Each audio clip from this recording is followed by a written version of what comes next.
Hey Dirt Magicians, today's video is all about how to grow oyster mushrooms indoors from a kit and me explaining the big mistake I did when doing it for the first time so that you don't make that mistake. I am here with Dee to talk all about what happened.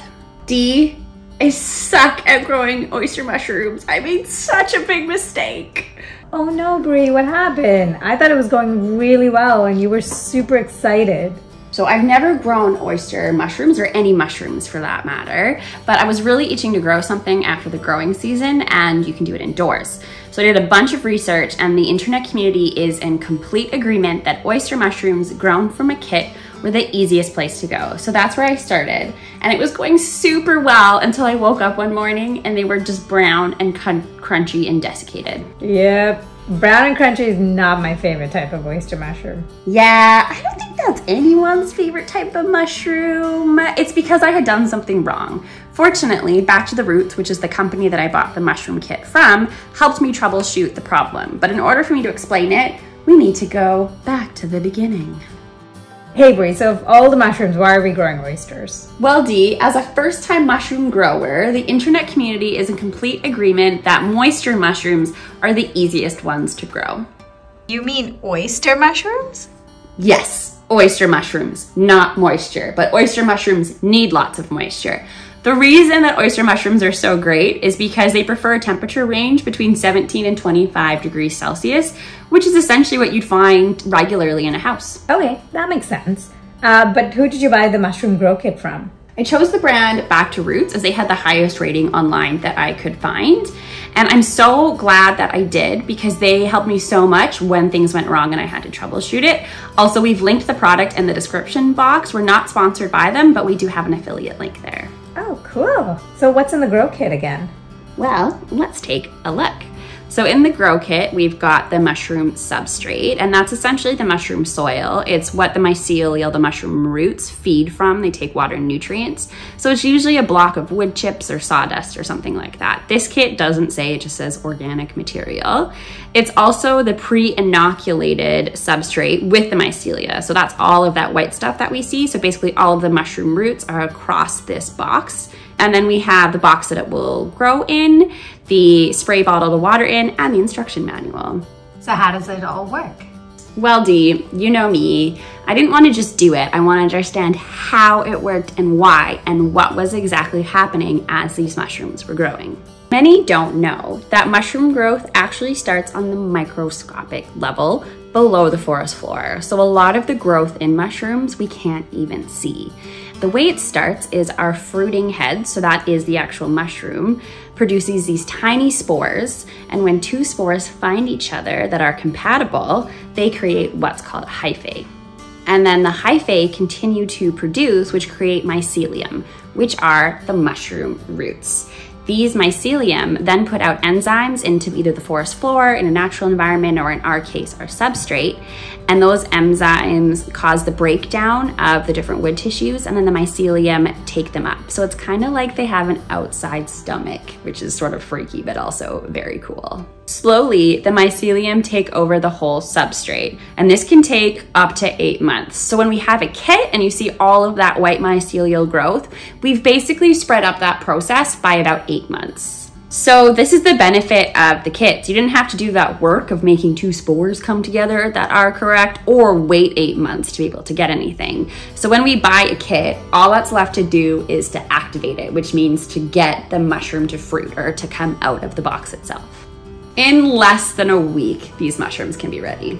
Wow, Brie, you did do a lot of research. You weren't kidding when you told me that you were doing a lot of research.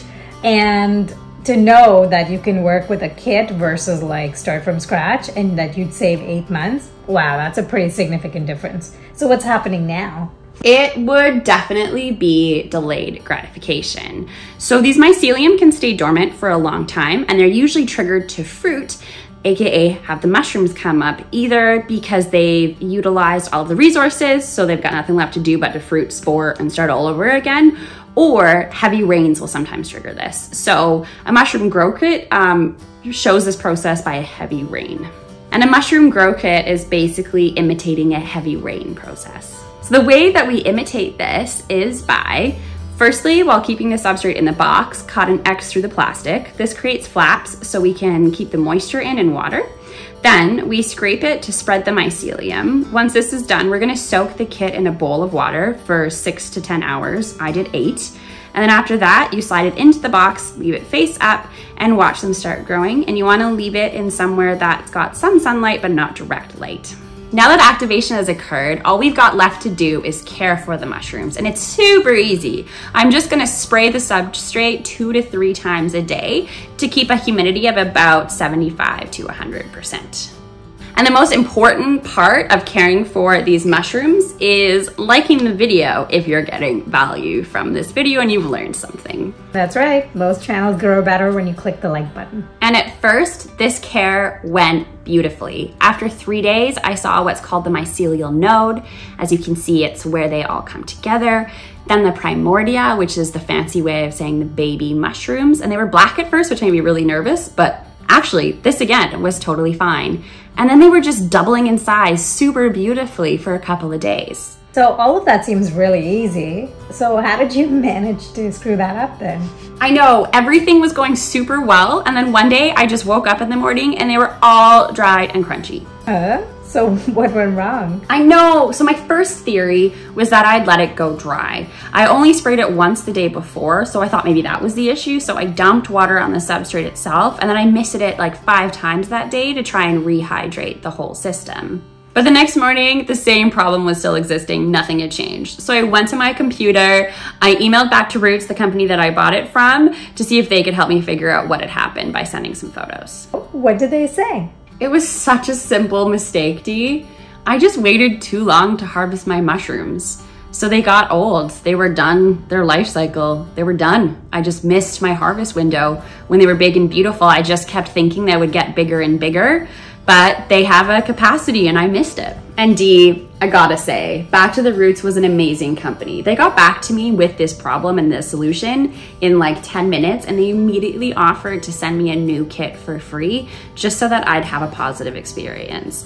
And we are, by the way, not sponsored by them in any way. They don't even know we're making this YouTube video about them. They were just that fantastic. So as a result, we included an affiliate link to the company in the description box below. That's right, those affiliates do help support the channel and at no extra cost to you. So Brie, why did these mushrooms get so hard and crunchy? So the mushroom kit said harvest in 7 to 10 days. I didn't realize this meant you had to harvest in 7 to 10 days.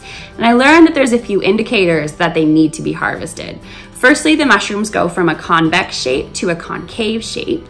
They also start to brown on the edges and split. So as soon as I saw that occurring, I should have harvested.